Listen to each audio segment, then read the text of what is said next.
My name is Ethan, and I swear to God nothing in my life has ever been more disturbing or more real than what I'm about to tell you.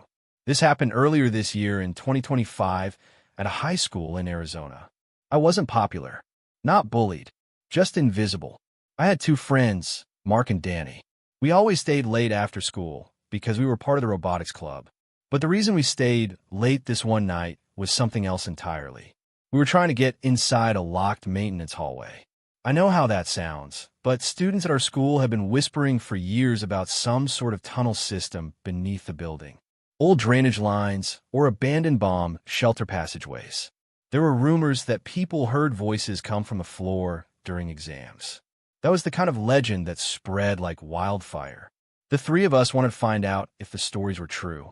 The hallway door was metal, rusty, covered in old padlocks. We figured janitors had keys, so we planned to distract one while Danny grabbed the keyring from the office.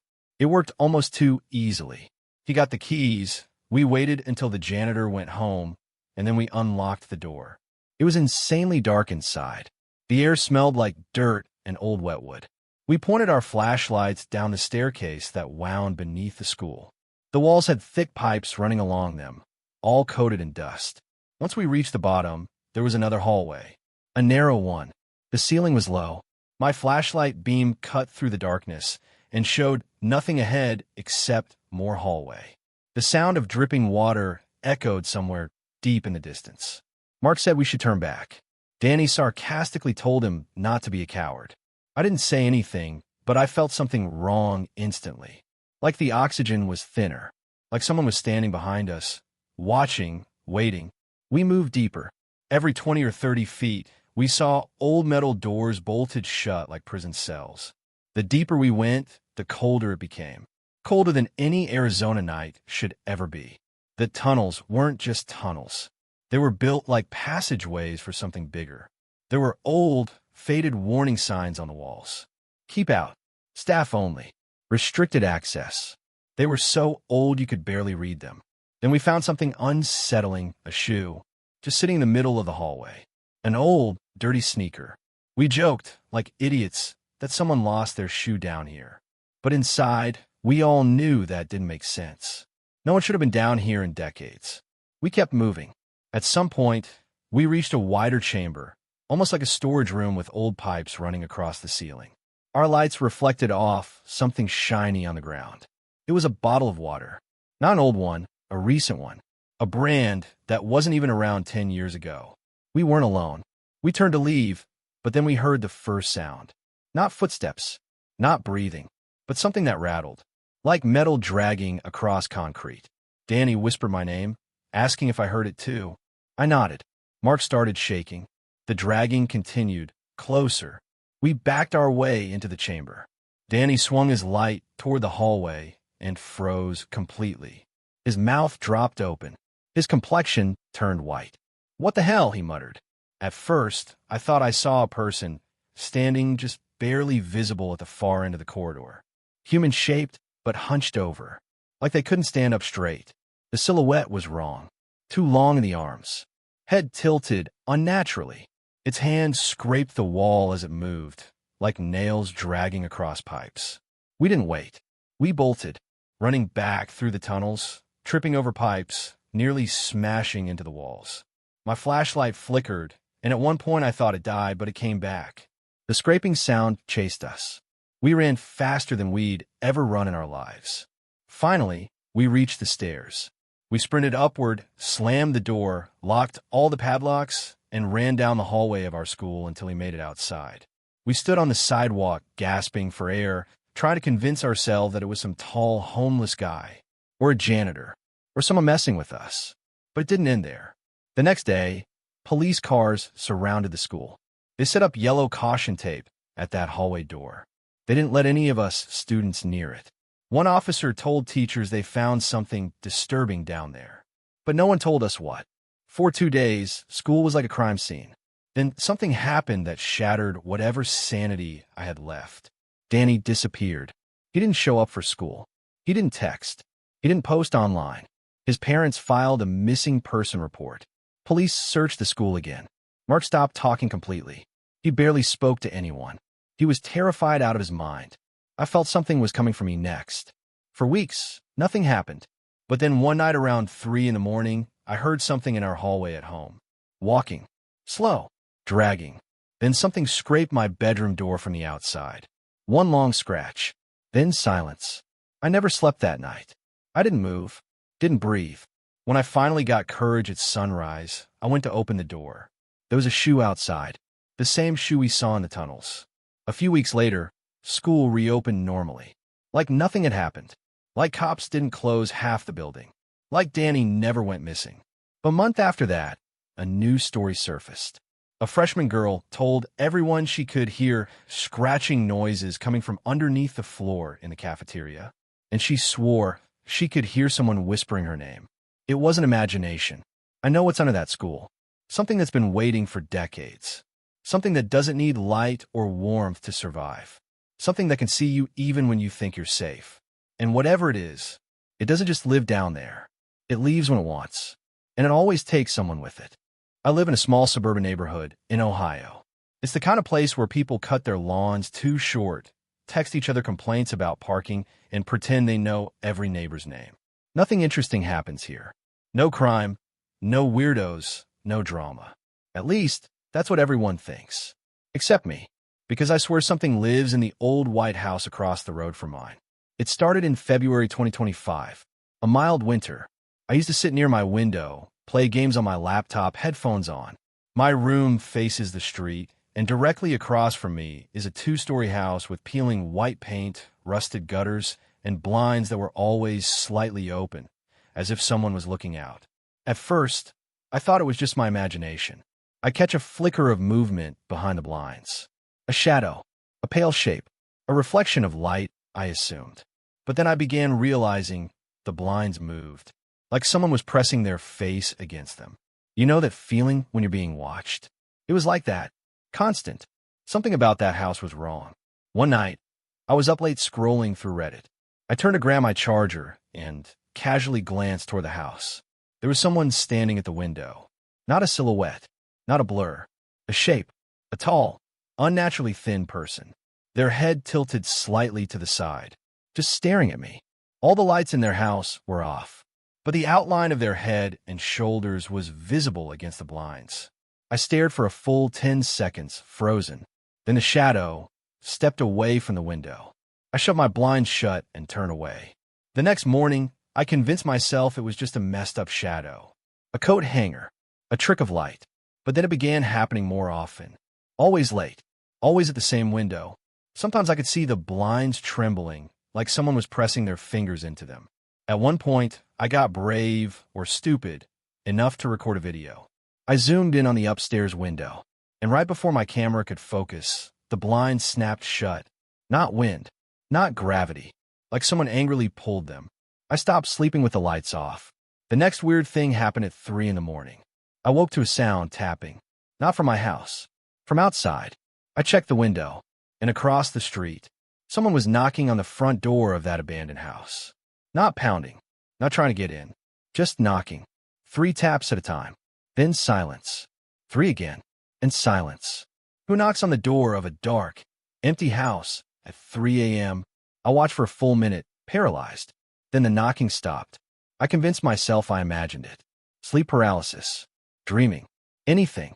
But the next morning, something new appeared. In our driveway. Footprints.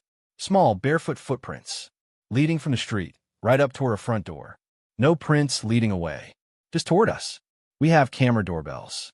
My dad checks footage constantly. He found nothing. It made no sense. But things got worse. For the next week, I kept seeing the blinds twitch in that house. Just tiny movements, but deliberate, like someone was pacing inside. Then something horrifying happened. A missing person flyer appeared around our neighborhood. A teenage girl, from 3 streets over, missing for 2 weeks. Later that day, while walking home, I saw something that made my stomach drop. One of the flyers was taped to the door of the house across from mine. Someone deliberately taped it there. Someone wanted us to look. I didn't sleep that night. A few days later, I invited my friend Dylan over. I didn't tell him about the house. I just wanted someone here, so I didn't feel insane. Around midnight, Dylan got bored and grabbed the binoculars we used for stargazing. He looked through them casually, pointing them at random houses. Then he froze. "What the hell is that?" he whispered. I knew exactly what house he was looking at. The white one. I took the binoculars, forcing myself to look. There was someone inside the house. Not in the window this time. In the living room. Just standing. Completely motionless. Facing the wall. No lights on. But I could make out a tall, skinny figure with long hair, wearing, I think, a hospital gown? Something loose and pale. And then it turned its head, slowly, and looked right at me. Straight into the binoculars. I dropped them so hard Dylan jumped. I didn't look again. We shut off all lights and stayed away from the windows. Around 2 a.m., we heard something drag across the pavement outside. Slow, heavy, like someone was pulling something behind them. We peeked through the blinds, just enough to see. And on the sidewalk, walking slowly, was the same woman, dragging a garbage bag, barefoot. Her feet were red, either cold or bleeding. And she stopped right in front of my driveway. Then she lifted her head and stared directly at our window. Her face looked human, but broken, like she had been awake too long, like her jaw didn't sit right, like her eyes didn't blink. She stood there staring for nearly a full minute. Then she dragged the bag across the road and back into the house. It wasn't trash. You could hear something shifting inside. Something heavy, something alive or once alive. We didn't sleep. That morning, Dylan left. He swore he'd never come back to my house again. I tried to tell my parents. They laughed it off, called it teenage imagination. Then something happened that no one could laugh at. Police cars arrived across the road, breaking down the front door. Neighbors watching from lawns. An ambulance arrived. Then a coroner's van. They carried something out in a body bag. 3 hours later, they carried out another bag. And another. 3 total. The news never mentioned it. No one talked about it. Not one article. Not one post. Just complete silence. The house has been for sale ever since. A sign sits in the front yard. But no one moves in, because no one ever sees a realtor visit. And every now and then, the blinds still move. And I still see that silhouette. Watching. Waiting.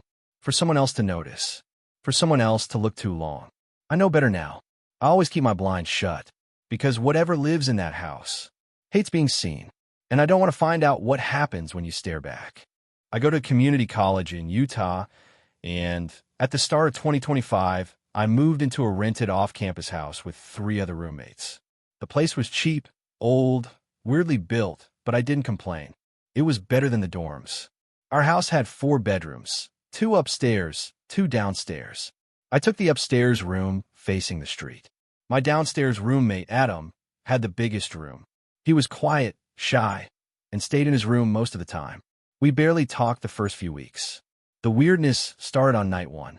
While unpacking, I heard something heavy hit the wall behind me, like someone punched it. It came from Adam's room below. I knew he was alone, no visitors, but I ignored it. Later, while brushing my teeth, I glanced down our staircase. Adam was standing at the bottom, staring straight up at me. Not saying anything, just staring. He didn't blink. His head tilted like he was studying my face. I said, hey man. He just backed into his room without a word. I figured he was awkward or maybe autistic. Not judging, just trying to understand. But the next thing that happened, no mental condition explains that.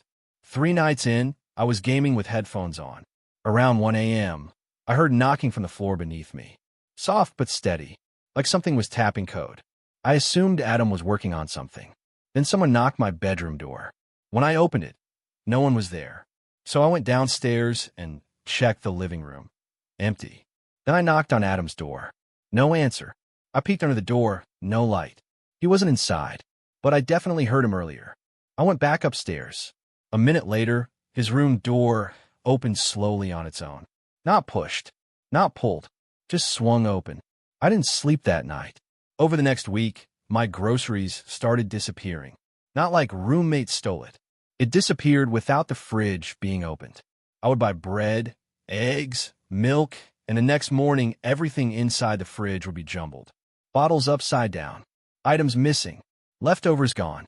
The weird part? The fridge door had dust on the handle. Like nobody touched it. One night, I marked the milk bottle with a Sharpie, a tiny dot. When I checked in the morning, the dot was gone. Like someone cleaned the bottle. But why? My mind kept repeating, someone is messing with us. Someone has access to the house. Someone is hiding inside.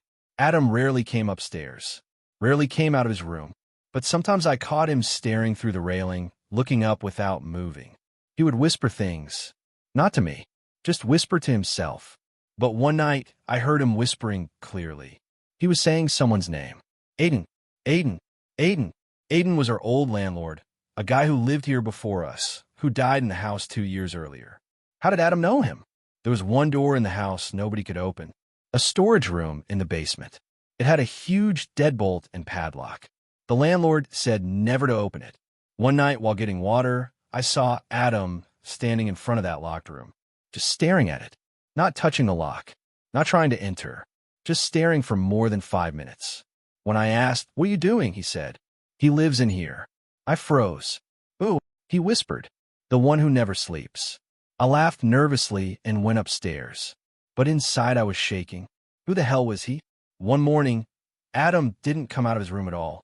Afternoon came, his door still shut. I knocked. No answer.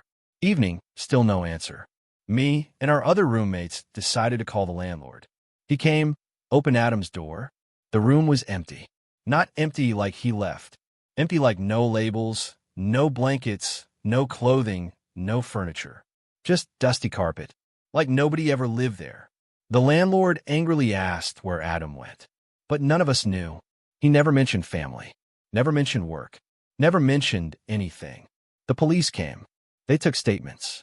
They searched every closet. Then they reached the locked door in the basement. They asked the landlord to open it. After a moment of arguing, he gave them the keys. The door opened. The room was completely empty, dusty, cold. Cement floor, no furniture, no signs of life. But here's the part the cops didn't want to talk about. There was a huge stain on the floor. Dark, wide, like old blood. And in the back corner, scratches, deep scratches, human scratch marks, as if someone tried climbing the wall. We expected police updates. None came. We expected the landlord to tell us who Adam was.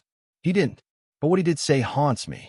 No one has ever stayed in that bedroom more than 2 weeks. Why? He shrugged.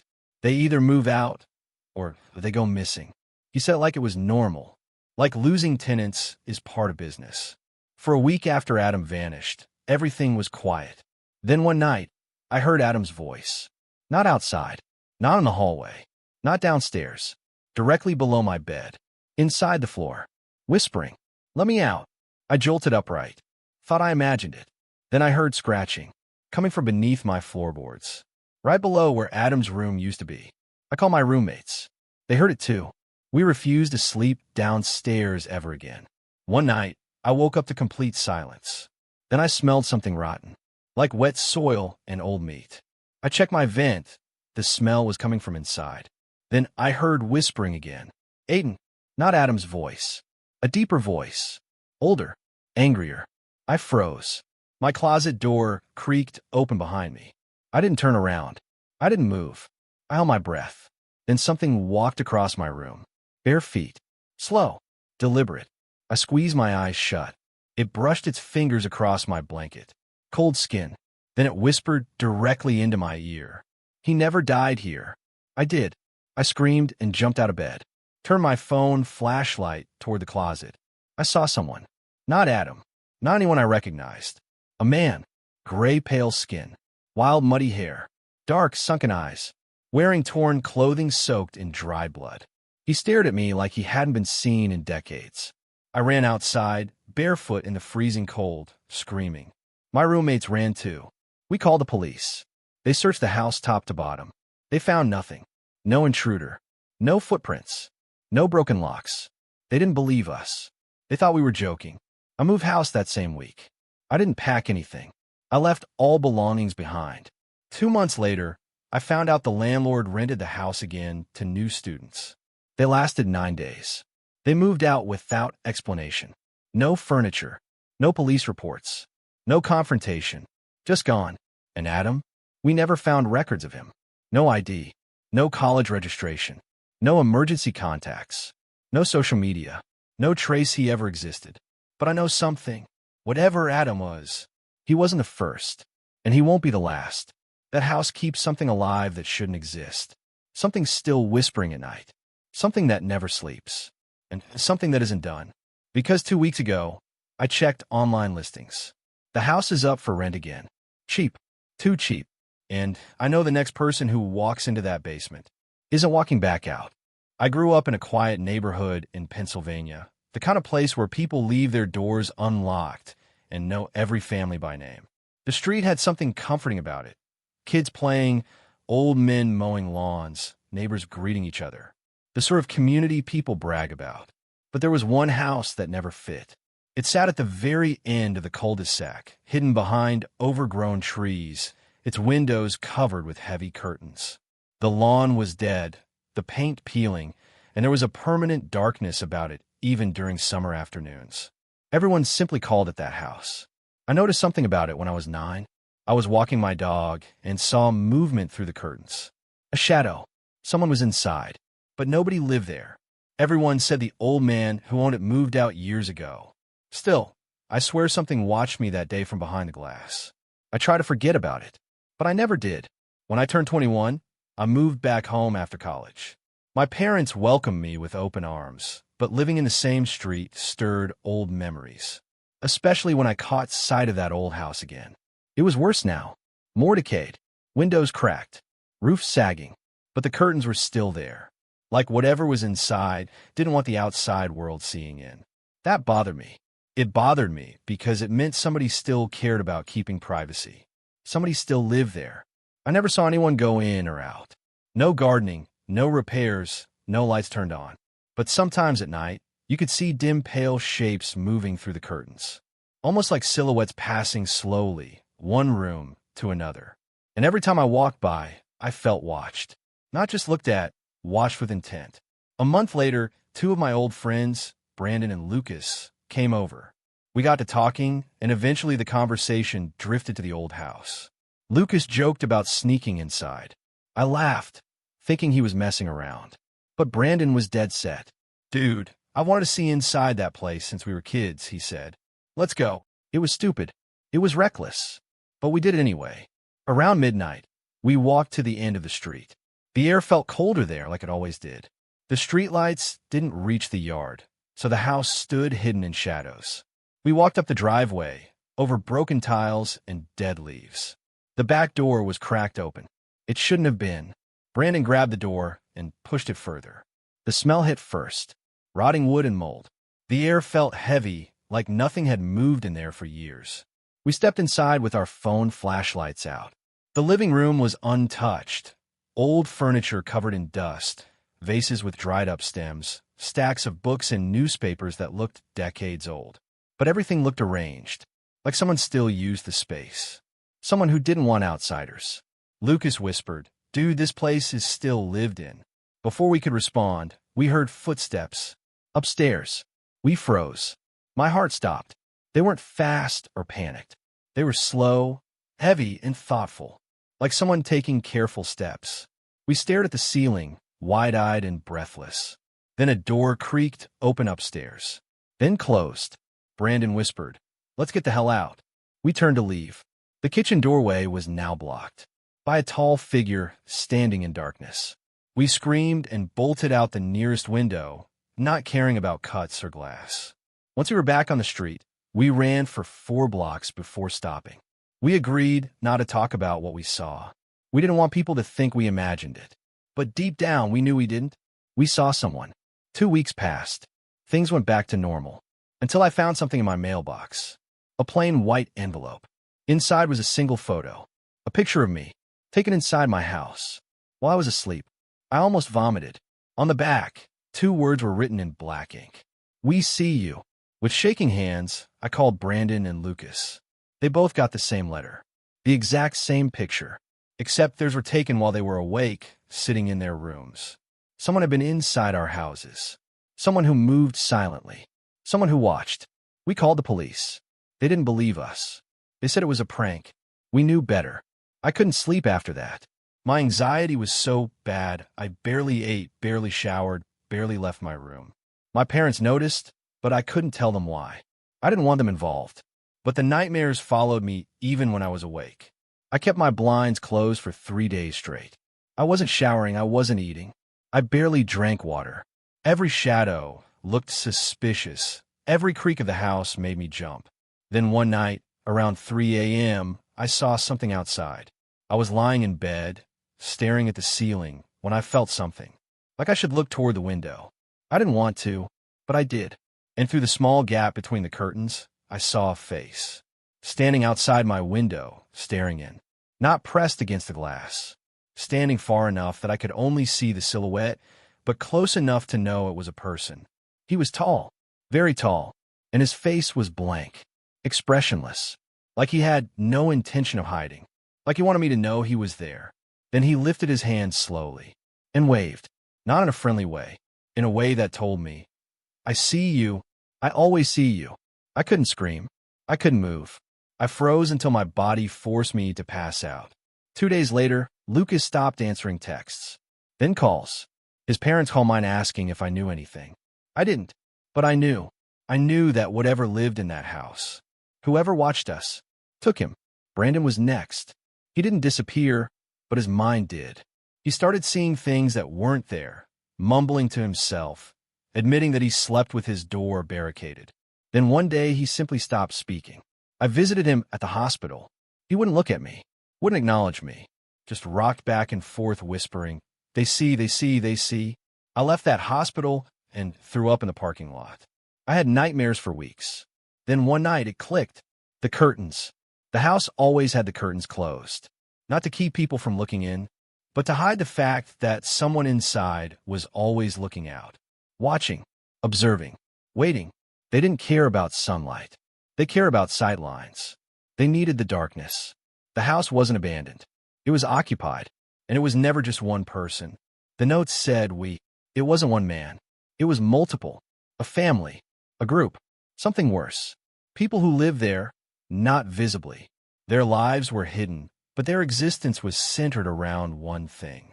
Watching others. We weren't trespassers. We were targets. And they've been watching since we were children. Everything about that house was deliberate. The silence, the shadows, the secrecy. It was a hunting ground, and we walked straight into their den.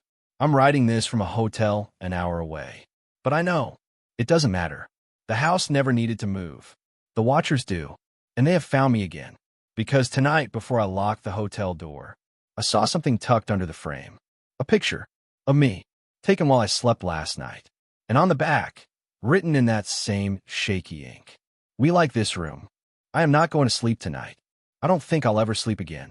And if any of you ever see a house with thick curtains, no matter how old or abandoned it looks, don't look at it too long. Because if you do, it will look back. I bought the house in May of 2025. Not a big house, nothing fancy, 2 bedrooms, small kitchen, and a basement that smelled like damp wood and dust. I didn't care though, because I got it for a price that was way too good to be real. My friends kept joking that a house that cheap had bodies in the basement. I laughed, but part of me did wonder, why did the previous owners move out so fast? Why did they leave furniture behind? Why were some walls newly patched over? Still, I moved in. My first mistake. The basement was unfinished. Concrete floor, bare light bulb, old shelves, random storage junk. On my second night, when everything was quiet, I heard something from down there. Not like pipes or creaking wood. It was soft, breathing, slow, deep, wet sounding. I froze. It was coming from behind the closed basement door. I stood in the hallway, staring at that door, every hair on my body standing up. Then silence. I tried explaining it away. Old house noises, pipes, wind. I forced myself to sleep. But deep down, I knew that wasn't the wind. 3 nights later, I heard it again. But this time it wasn't breathing.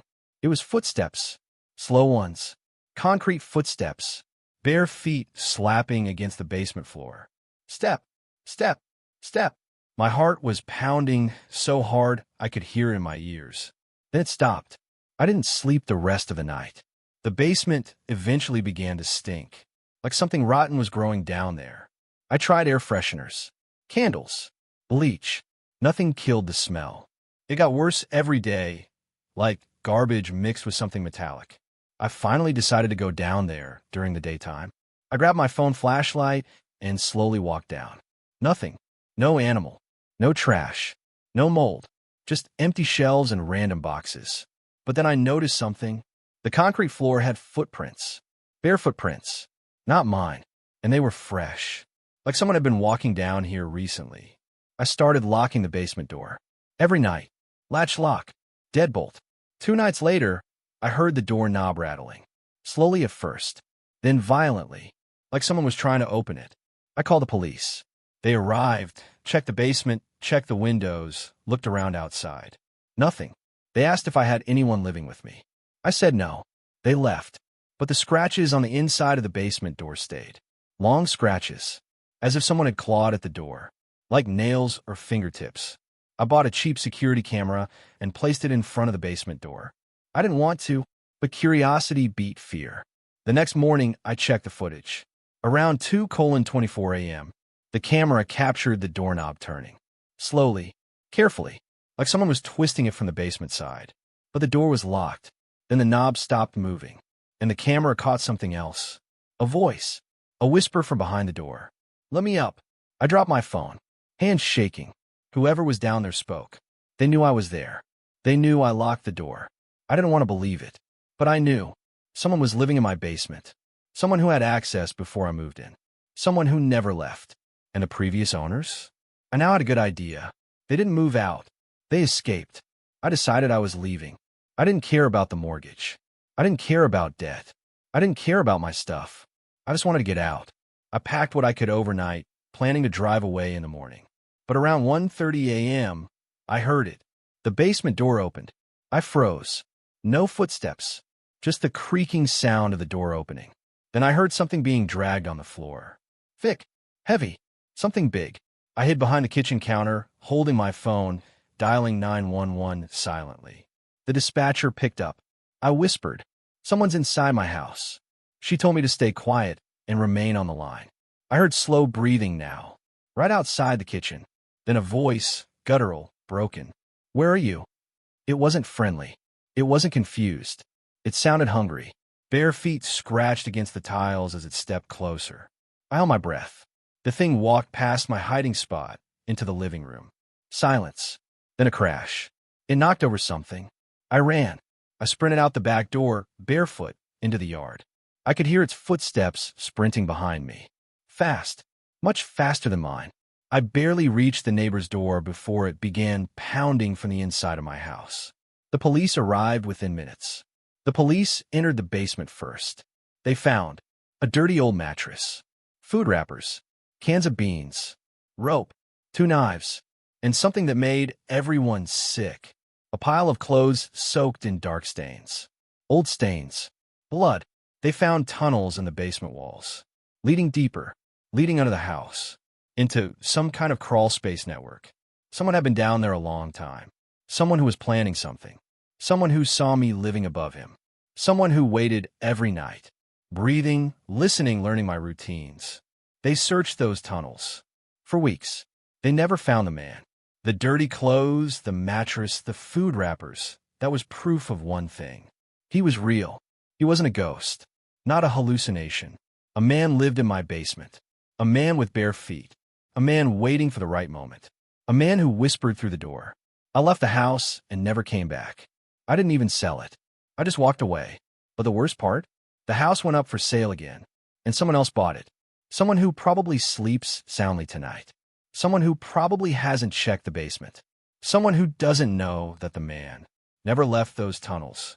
Because when the investigators sealed the basement off, they never sealed the crawl spaces. He could still get out. Anytime. And there are nights, even now, when I wake up to the sound of something breathing beside my bed. I moved into my new apartment about 6 months ago. It was a small, 2-bedroom unit on the 2nd floor of a quiet building. The rent was cheap, the neighborhood seemed safe, and honestly, I just needed a place I could call my own. At first, everything was normal. My neighbors were friendly enough, the landlord was responsive, and I had my own little corner of the world. But then I started noticing my neighbor. I don't even know his name. He lived in the apartment directly across the hall. At first, it was little things. I'd see him in the hallway sometimes, staring at the wall or muttering to himself. Nothing overtly threatening, just odd. His eyes always seemed too wide, too focused, as if he were constantly watching. I tried to brush it off, thinking maybe he was just socially awkward. But things escalated quickly. The first real red flag was when I noticed my trash was being rifled through. I'd take out the garbage at night, and the next morning, things would be strewn across the building's dumpster area, papers everywhere. At first, I thought maybe it was the wind or raccoons, but nothing else in the building was disturbed. Then came a knocking. Not the polite hello knock, not the accidental bump of someone's fist. This was slow, deliberate. It started as a light tapping at my door late at night, just enough to wake me up. I'd peek through the peephole, and no one would be there. I thought maybe it was a neighbor coming home late, but the sound was always right at my door, sometimes coming in sequences, almost like a code. I didn't tell anyone at first. Who would believe me? I was new, and I didn't want to seem paranoid. But one night, I came home after a long shift and noticed the front door slightly ajar. I live alone. The locks were untouched, but there were muddy footprints inside, leading from the hallway to my living room. I froze, heart pounding, before realizing that nothing of mine was missing. I called the landlord, but he just sighed. "It's probably just kids messing around," he said. "I'll remind everyone to keep the halls clean." But it didn't stop. The next week, I started noticing more strange things. My blinds would be tilted slightly open, my doormat would be turned upside down, and once a small, crumpled piece of paper was pushed under my door. On it was a simple message, scrawled in messy handwriting. "I see you." I tried to rationalize it, of course. Maybe someone was playing a prank. Maybe it wasn't even him. But the feeling of being watched was constant. I couldn't sit in my living room without feeling eyes on me. I would leave my apartment just to get out of that suffocating tension. Then it got worse. One night, I woke to a shadow moving outside my bedroom window. My bedroom faces the hall, so the only way someone could have been there was if they were standing in the small space between my building and the neighboring wall. I grabbed my phone and shined a flashlight, but there was nothing. No footprints, no figure. Just a faint scuff on the ledge. I knew it was him, my neighbor. That's when I started noticing the patterns. The knocking would happen on nights I worked late. He seemed to know when I was home alone, when I was asleep, when I left the apartment. I thought about calling the police, but I didn't have proof. No footage, no witnesses, nothing concrete. And deep down, I felt like involving anyone would only escalate it. He wasn't just creepy, he was calculating. It all came to a head one night when I was lying in bed, scrolling through my phone. I live in a second-floor apartment, but my windows face a narrow alleyway. Out of the corner of my eye, I saw him. He was crouched in the shadows, watching my window, just staring. I froze, holding my breath, terrified to move. Then he stood up slowly, turned, and disappeared. That was when I realized something terrifying. He didn't just want to watch. He wanted me to know he was watching. I started changing my routine. I'd leave my apartment at different times, take different routes, turn off my lights at odd hours. I thought maybe unpredictability would help, but it didn't. I found a note slipped under my door one morning. "I like watching you when you think no one is looking." I moved everything valuable into locked closets. I even started sleeping with my phone in my hand, ready to call for help. But still, there was no sign of him inside the apartment. Just outside, watching, waiting. One night, I was taking out my trash when I heard footsteps behind me. I spun around. The hallway was empty. My apartment was a few steps away. Then I saw him, just for a second, peeking around the corner across the hall. No words, no expression, just eyes watching. I ran back inside, locked the door, and stayed there for hours listening. That's when I realized he knew everything about me. My habits, my schedule, even the way I locked my door. I contacted the police this time. They came, took statements, walked through the building. But without proof, there was nothing they could do. They said they'd patrol the area more often, but that didn't stop him. Weeks passed, and the psychological torment became unbearable. I could feel him whenever I left my apartment, lurking in the shadows. And then I started noticing small signs inside my apartment. Items slightly moved, doors left open, the faintest sound of breathing when no one was home. I knew then I couldn't stay. The fear had become suffocating. I packed my essentials, left a note for the landlord, and moved out that night. I didn't even say goodbye. I just left. I still don't know what his intentions were. I don't know if he would have ever hurt me physically. But I do know one thing. The feeling of being watched, the constant, unrelenting gaze of someone who knows your every move, it's something that stays with you long after you leave. Even now, I check over my shoulder whenever I walk down a hallway. I look out the window before closing my blinds. And sometimes, just sometimes, I feel like I can still see him, crouched in the shadows, waiting, watching, knowing that I can never truly escape. I had always loved exploring abandoned places. The thrill, the silence, the history whispered in the peeling walls. It all fascinated me. When my friend Sarah told me about an old hotel that had been boarded up for decades on the outskirts of town, I didn't hesitate. It's perfect for some urban exploration, she said, her eyes glinting with excitement. The hotel was massive, more like a small castle than a hotel. Its windows were shattered, and the main doors were chained, but a side entrance had a rusty hinge that made it easy to pry open. The moment we stepped inside, the air changed. Dust hung in the sunlight, streaming through broken windows, and the smell of decay was overpowering. The lobby was stunning in its own eerie way. The chandelier had fallen years ago, leaving jagged metal shards dangling like broken teeth. The carpet was tattered, and faded wallpaper peeled from the walls. It was quiet, too quiet, but we pressed on. We explored room after room. Some were empty, stripped of furniture long ago, while others had bits of the past left behind. Torn curtains, old newspapers, a broken suitcase with yellowed clothing inside. Every so often, a floorboard creaked underfoot, though we were careful to step lightly. Sarah was the first to notice it. A faint humming, almost like music, seemed to echo from the top floor. She insisted it was probably wind or some stray animal, but I wasn't so sure. We climbed the main staircase, each step groaning like a warning. The humming grew louder. When we reached the last floor, the hallways were narrower and darker.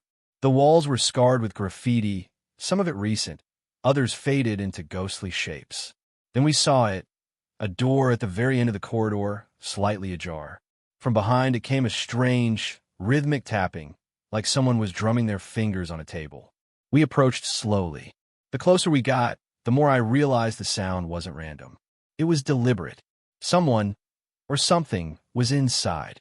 I whispered to Sarah to stay quiet, but as we reached the door, it slammed shut on its own. We froze. My heart was hammering. The tapping stopped, replaced by a low, guttural growl from somewhere deep inside the room. I reached for my flashlight and pushed the door open just a crack. The beam caught nothing, just a room covered in dust and broken furniture. Then I saw it. At the far end of the room, a figure crouched in the shadows. Its eyes reflected the light like mirrors, unblinking and too wide. It was thin, impossibly thin, with elongated limbs that bent at angles that shouldn't be possible. The growl rose into a guttural scream, and it lunged toward us. We ran, down the staircase, through the lobby, out the side entrance, hearts pounding. We didn't stop until we were safely back at Sarah's car.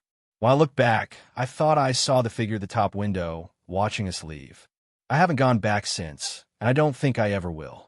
But some nights when it's quiet, I swear I can hear that tapping, that low growl, as if it's following me. I don't know what it was or why it was there, but I do know one thing. Some doors, once opened, can't be closed again.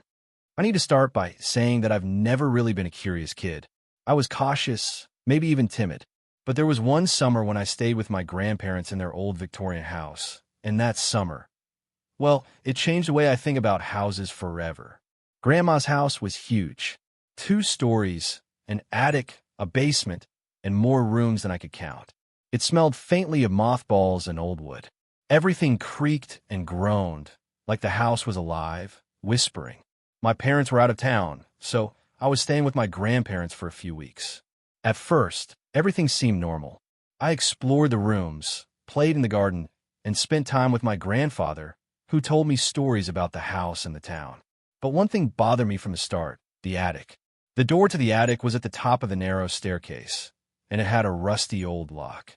Grandpa would tell me, "Never go up there, kiddo. That's my private storage. Nothing for curious eyes. I respected that. Mostly. Except, curiosity has a way of gnawing at you. And after a few days, the idea of the locked attic became an obsession. I passed the door and imagined what could be up there. Old trunks, forgotten toys, maybe even treasures. I tried to push the thought away, but every creak, every shadow made me think about that locked door. One evening, my grandparents went to bed early. I was lying in the living room reading a comic book when I heard it, a soft thump from upstairs. My heart skipped a beat. I told myself it was just the house settling. But then I heard it again. Thump, thump, thump. It was coming from the attic. I froze. Maybe I shouldn't investigate. Maybe I should just pretend I didn't hear anything. But my feet moved on their own, carrying me to the narrow staircase. The closer I got, the colder it felt, like a gust of icy air was coming down from the attic. I reached the door. The rusty lock gleamed faintly in the dim light. Then I heard it clearly, a whisper. Not my name, just a soft, sibilant sound. I swear it said, "Open me." I shook my head. Impossible. No one was up there. I looked around. The hallway was empty. But the whisper came again. Closer. Louder. "Open me." My hands trembled as I fumbled with the lock. Rust crumbled under my fingers, and, after a moment, it clicked. The door swung open with a slow creak that sounded like the house was groaning in protest. I stepped inside. The attic smelled of dust and mildew, like every forgotten memory in the house had gathered there. The floorboards creaked under my feet, and the shadows seemed deeper, almost solid. That's when I saw it. A small trunk in the corner. Not unusual, but the trunk was moving ever so slightly, as if something inside was alive. I froze. My brain screamed to run, but curiosity got the better of me. I knelt beside the trunk and slowly lifted the lid. The thing inside was a doll. At least, it looked like a doll. Its porcelain face was cracked, and one eye seemed to glimmer in the dim light. Its mouth was slightly open, and I could swear it was smiling. But the most disturbing thing? The doll was sitting upright. On its own. I gasped and stumbled backward. That's when I heard it again. The whisper. This time closer. Right behind me. "Play with me." I spun around. The attic was empty. I thought I was imagining it. But then I felt it, a cold hand brushing against my shoulder. I whipped around.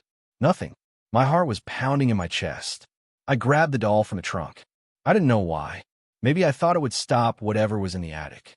The moment my fingers touched it, the attic door slammed shut behind me. I tried to open it, but it was stuck. I was trapped. Then the whispering began again, louder this time, coming from all directions. "Play with me. Stay with me. Forever." The doll moved. Its head tilted, following me as I backed away. Its eye gleamed with an unnatural light. I threw it across the room, and it landed with a soft thud. But when I looked, it was closer. How could it have moved? Panic set in. I ran to the corner, banging on the door, screaming for help. My grandparents never came. I was alone, and the whispering, it never stopped. Hours must have passed, or maybe only minutes. Time seemed meaningless. I tried to stay calm. I told myself it was a doll. It couldn't move. It couldn't talk. Then I saw it. Dozens of dolls. Dozens of them, all arranged neatly around the attic. All facing me. All smiling. And all moving. I screamed, but the sound was swallowed by the house. I backed into a corner, hugging my knees. The dolls started to crawl. Not like dolls. Like living things. Limbs bending unnaturally, porcelain cracking, eyes glinting with something that was definitely not human. The whispering was deafening now. "Play with us forever." I blacked out. When I woke, the attic was silent. The dolls were gone. The trunk was closed. I was alone. The door was unlocked, and I ran as fast as I could to my grandparents' room. They were asleep, nothing out of place. I tried to explain, but they thought I was dreaming. I never went back to that attic. I never touched that door again. But sometimes at night, when the house creaks and groans, I hear it, a soft whisper calling my name. And I know that the dolls are still up there, waiting. And one day, they'll be ready to play. I was on my way home from a late shift, exhausted and craving coffee. The gas station I pulled into was one of those isolated ones on the edge of town, the kind where the lights flicker and the pumps look older than the building itself. The neon sign buzzed weakly in the cold night air, and the parking lot was empty except for a single car far on the other side. I didn't think much of it at the time. I just wanted to get inside, grab a drink, and get back on the road. As soon as I stepped into the convenience store, a strange chill ran down my spine. The fluorescent lights overhead flickered, and the quiet hum of the refrigeration units felt louder than it should have. I shrugged it off as fatigue, telling myself I was imagining things. I grabbed a coffee from the counter and started toward the small seating area near the front window. The second I sat down, I noticed movement in the reflection of the glass. At first, I thought it was another customer, but when I turned, there was nobody there. I laughed nervously, thinking it was a trick of the flickering lights. Then I heard it, the faintest scrape of shoes across the linoleum floor behind me. I froze. The store had been empty when I came in. Slowly, I turned my head, and that's when I saw him, or it. A man, wearing a dark hoodie, his face obscured in shadow, standing near the shelves at the back. He didn't move much, just watched. My stomach dropped, but when I blinked, he was gone. I told myself to calm down. Maybe it was another customer who left unnoticed. I finished my coffee as quickly as possible, trying to ignore the growing sense of unease. But the feeling of being watched didn't go away. In fact, it got stronger. Every time I looked around, I thought I saw a shadow out of the corner of my eye, moving against the fluorescent light. I made my way to the register to pay, and that's when I saw the door to the storage room behind the counter slightly ajar. The store manager was supposed to be gone for the night, yet the door swayed gently, as if someone had been inside. My hands shook as I finished the transaction, and I muttered a quiet thank you to the cashier, who looked just as uneasy as I felt. I grabbed my keys and stepped outside, trying to shake off the fear. The wind was sharp, carrying the faint smell of gasoline and something else, something metallic and unpleasant. I climbed into my car, locked the doors, and started the engine, but before I could pull out of the lot, I saw movement at the corner of my eye again. The man in the hoodie was standing at the edge of the gas pumps, just watching. His posture was rigid, unnervingly still. My chest tightened. I didn't want to make eye contact, but I couldn't help it. His gaze locked on mine, even though his face was hidden. My hands gripped the wheel, and I realized I was frozen like some kind of animal trapped in headlights.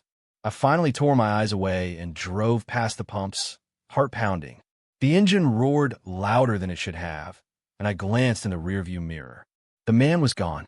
I exhaled shakily, thinking I was finally free. But then I saw him in my side mirror, closer than before, stepping into the light of the gas station. Panic took over. I floored the accelerator, tires squealing on the cracked asphalt. My headlights cut through the darkness, and for a brief moment, I thought I had lost him. But when I glanced in the rearview mirror again, he was standing in the middle of the road behind me, impossibly calm, just waiting. I swerved off onto a side road, taking every turn aggressively, hoping to lose him.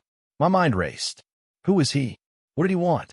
I kept thinking about the stories you hear, the ones about people disappearing after stopping at lonely gas stations. I never thought I'd be one of those stories. I noticed a small diner up ahead, its lights on like a beacon. I pulled in and ran inside, breathless and terrified. The waitress looked at me with concern as I told her I thought someone was following me. She tried to calm me down, offering coffee, but her eyes darted nervously toward the parking lot. I glanced outside and my blood ran cold. There he was again, standing by my car, just watching. The neon lights reflected off the asphalt, creating long, distorted shadows. I wanted to scream, to run, but I was paralyzed by fear. Suddenly, my phone buzzed. A text from an unknown number. You shouldn't have stopped. My hands shook violently as I read it. I looked up, and the man was gone. I ran to the diner's bathroom to hide, frantically thinking of a plan. My phone buzzed again. Look outside. I forced myself to glance through the diner window. Nobody. My heart slowed slightly, but the unease didn't leave. I called 911, explaining everything, and they promised officers would be there immediately. While I waited, I kept looking outside, half expecting him to appear at any moment. Minutes felt like hours. When the police finally arrived, they swept the parking lot, but there was no sign of him. No footprints, no evidence, Nothing. They suggested it might have been a prank or someone stalking me from a distance, but I knew what I saw. My gut told me I wasn't imagining it. I didn't sleep that night. Every time I closed my eyes, I saw him, standing still, just watching, like a predator waiting for the perfect moment. I moved my car the next day, taking it to a different gas station, in a well-lit area closer to the city. It's been weeks, and I haven't stopped thinking about him. Sometimes I drive late at night, and I swear I see a dark figure in my mirrors, always just out of reach. I don't know who he was or what he wanted, but I know one thing. I'll never stop looking over my shoulder. And I'll never stop checking gas stations before I stop, either. Because some people, or some things, don't like to be ignored. My name is Tyler, and this happened early this year, January 2025. I've never told this story to anyone because, honestly, people would think I'm delusional. But everything I'm about to tell you is exactly how it happened. My cousin Keith owns a piece of land in northern Minnesota. Just forest for miles. No phone signal. No neighbors. No sound except wind and whatever lives out there. He has an old wooden cabin on the property. Unfinished, no electricity, barely working plumbing. More of a shelter than a home. We weren't there to relax or party. Keith had been seeing something on his land for multiple nights in a row. Something he couldn't explain. And I was the kind of person who always said I wanted to experience real horror firsthand. I got what I wished for. We arrived in the afternoon. Snow was everywhere, deep enough that we needed snowshoes just to move. The wind cut into my skin like knives. The cabin looked abandoned. Cracked windows, a swollen door from years of moisture, and when we stepped inside, the air smelled like mold and old dust. It was cold and completely silent. Keith brought a shotgun, 3 flashlights, and a thermal vision scope. He was convinced someone was living out there on his land. We sat by a lantern and played cards until late. We joked about cryptids, stalkers, anything to keep things light. Then, sometime after midnight, the joking stopped. We heard footsteps outside. They weren't walking. They weren't running. They were slow, dragging footsteps, circling the cabin. I froze. Keith motioned for silence and killed the lantern. The cabin disappeared into darkness, except for the faint glow of snowlight leaking through the windows. Then we heard breathing. Not animal breathing. Not human breathing. It sounded wet and low, like lungs full of fluid struggling for air. That's when Keith whispered that he'd heard the same thing for 3 nights in a row. Neither of us dared look out the window. The dragging sound came closer, heavy, deliberate, until it stopped right outside the wall behind me. I felt pressure through the wood, like something was leaning against the cabin, putting its weight there. I barely breathed. Suddenly, Keith stood up, chambered the shotgun, and fired straight through the wall. The blast shook the cabin. My ears rang. Then silence. For a moment, everything was perfectly still. Then something took off into the woods, sprinting through snow, branches snapping, ice cracking under its weight. We ran outside with flashlights. There were footprints in the snow. They were human-sized but wrong. The toes were too long, the heel too narrow, and alongside them were drag marks, like something had been crawling next to it. We followed the tracks for about 20 feet before they just stopped. No turn, no trail, as if the thing had simply vanished. We stayed awake the rest of the night, weapons in our hands, afraid to sleep. When morning came, we checked the wall where Keith had fired. There was blood, deep red, not frozen, still sticky. We followed the blood trail into the woods. The trees were shredded. 6-foot-high claw marks carved into the bark. Thin, sharp lines, nothing like bear scratches. They looked like fingers. That's when Keith whispered that it watches us. We decided to leave immediately, but a snowstorm had rolled in during the night. Roads were blocked. The truck was buried. We were trapped for another night. When darkness fell again, the wind screamed against the cabin walls. Then came knocking. Not at the door. At the window. Slow, deliberate tapping. Keith raised the shotgun. I lifted the lantern. We didn't open the blinds, but the tapping grew faster, harder, angry. Then the breathing returned, right against the glass. I whispered that it had followed the smell of blood. Something scratched the window, long, slow streaks that made my teeth hurt just hearing them. Then tried to speak. Not words. Not any language. Just a broken imitation of sound, like something trying to learn how voices work. Hew and unhew 'em. My stomach dropped. That sound was wrong in a way I can't describe. It wasn't human. We shoved furniture against the windows. For a while it stopped. Then Keith quietly said something that turned my blood cold. He said it wasn't alone. We heard a second set of footsteps. Then a third. 3 of them were circling the cabin. Something slammed into the wall hard enough to shake the entire structure. Wood cracked. The cabin groaned. They weren't just watching anymore. They wanted inside. I whispered that we were going to die. At some point, the shotgun slipped from Keith's hands. He was staring at the wall, trembling. That's when we heard movement under the cabin. Scraping, clawing, something pushing up against the floorboards. Keith grabbed the axe. I held the flashlight with hands that wouldn't stop shaking. Then everything stopped. No wind, no storm, no footsteps. I could hear my heartbeat pounding in my ears. Then came whispering. From outside, from under the cabin, and somehow from inside my own head. One word. Leave. Keith snapped. He fired through the floor. High-pitched, unnatural shrieks erupted beneath us. Something fled, crawling out the far side of the cabin. Silence followed. We waited until sunrise. As soon as there was light, we packed everything, ran to the truck, and drove away without looking back. 4 days afterward, Keith had nightmares and splitting headaches. One morning he woke up with long scratches down his back. Too precise to be accidental. Too even to be self-inflicted. I didn't have physical marks, but every night at exactly 3 in the morning, I woke up to shadows standing at the foot of my bed. Even now, when everything goes quiet, I hear that breathing again. That was 2025, and whatever we met out there followed us home.